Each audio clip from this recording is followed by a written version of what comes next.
প্রবাসীর সংবাদ প্রতিনিধিদের তথ্যচিত্রে প্রবাসীর সংবাদ জানাচ্ছেন ইমতিয়াজ আহমেদ। আয়ারল্যান্ডে প্রবাসী বাংলাদেশিদের পাসপোর্ট নিয়ে দীর্ঘদিনের ভোগান্তিতে সহযোগিতার হাত বাড়িয়ে দিল all Bangladeshi association of Ireland.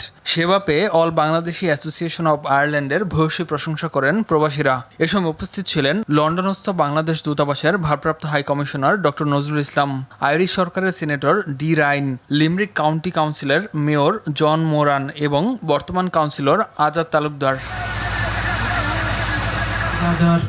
Bangladesh জাতীয়তাবাদী শ্রমিক দল মালয়েশিয়া শাখার উদ্যোগে অনুষ্ঠিত হয়েছে আন্তর্জাতিক শ্রমিক দিবসের আলোচনা সভা। মোহাম্মদ ফারুক হোসেনের সঞ্চালনায় মোহাম্মদ শাহ আলম বিন সিরাজের সভাপতিত্বে স্বাগত বক্তব্য দেন মোহাম্মদ রাজু। প্রধান অতিথি ছিলেন অধ্যক্ষ সেলিম ভুঁইয়া এমপি। প্রধান বক্তা ছিলেন মোহাম্মদ মঞ্জুরুল ইসলাম মঞ্জু। উপস্থিত ছিলেন মোহাম্মদ মিনহাজ মণ্ডল, হাশেম মোল্লা সহ অনেকে। শ্রমিকদের অধিকার, মর্যাদা এবং প্রবাস জীবনের নানা চ্যালেঞ্জ নিয়ে কথা বলেন বক্তারা। এছাড়া মালয়েশিয়ায় কর্মী প্রেরণে স্বল্প ব্যয় নির্ধারণ এবং সিন্ডিকেট মুক্ত প্রক্রিয়া নিশ্চিতের আহ্বান জানান তারা।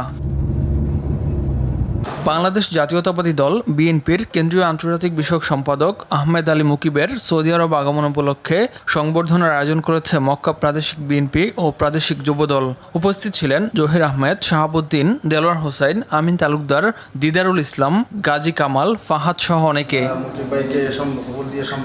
ইমতিয়াজ আহমেদ, RTV।